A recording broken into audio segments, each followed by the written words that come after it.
Namaste, and welcome to our continuing series, Questions and Answers, from the works of Sri Aurobindo and the Mother, Consciousness, Part 23, from the Mother. Question: what are the 12 senses? Mother: we are granted 5, aren't we?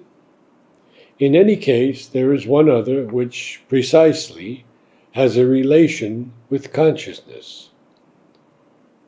I don't know if you have ever been told this, but a person who is blind, for instance, who does not see, can become aware of an object at some distance through a kind of perception, which is not touch, for he does not feel it, which is not vision, for he does not see, but which is a contact, something that enables him to make a contact without hearing, seeing, or touching. This is one of the most developed senses apart from those we habitually use.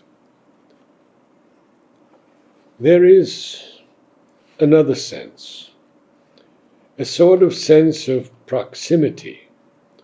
When one comes close to a thing, one feels it as if one had contacted it. Another sense, which is also physical, puts you in touch with events at a great distance. It is a physical sense, for it belongs to the physical world. It is not purely mental. There is a sensation. Some people have a sort of sensation of contact with what is happening at a very great distance. You must not forget that in the physical consciousness, there are several levels. There is a physical vital and a physical mind, which are not solely corporeal. Foresight on the material plane is also one of the physical senses. We have then something that sees at a short distance, something that sees at a long distance, and something that sees ahead. This already makes 3.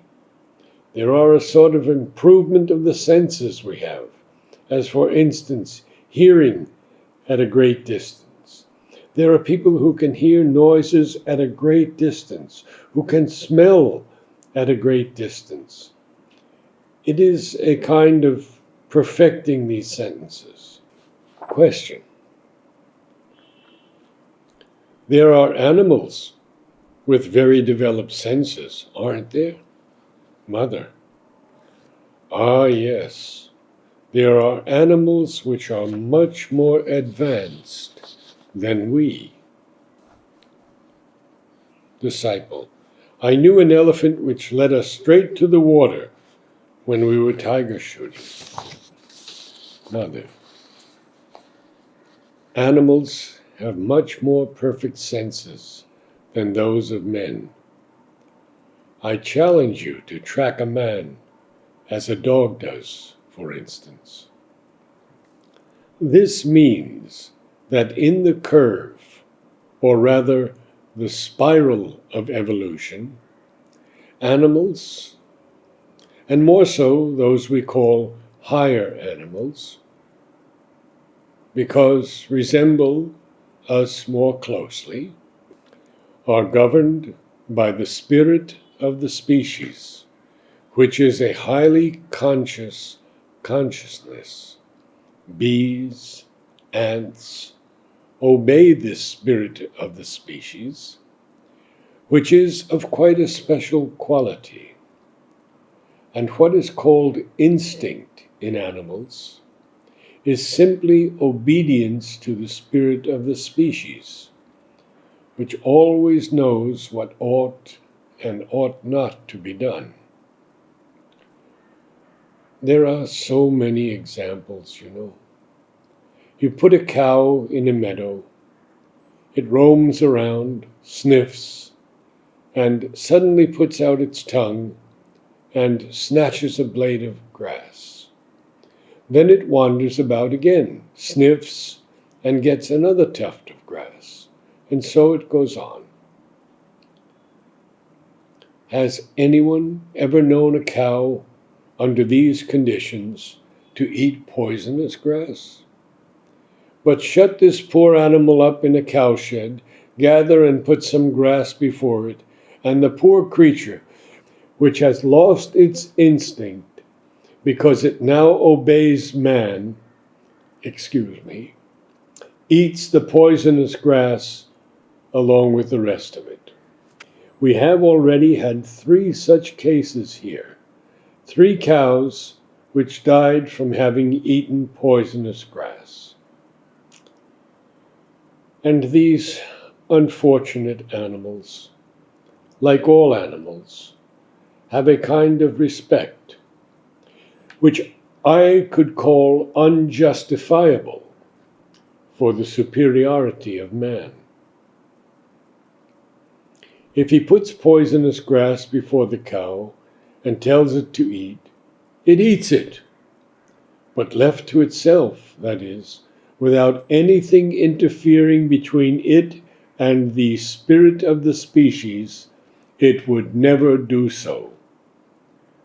All animals which live close to man lose their instinct because they have a kind of admiration full of devotion for this being who can give them shelter and food without the least difficulty, and a little fear too, for they know that if they don't do what man wants, they will be beaten. It is quite strange. They lose their ability. Dogs, for instance, the sheepdog, which lives far away from men with the flocks, and has a very independent nature. It comes home from time to time and knows its master well, but often does not see him. If it is bitten by a snake, it will remain in a corner, lick itself, and do all that is necessary till it gets cured. The same dog, if it stays with you and is bitten by a snake, dies quietly like man.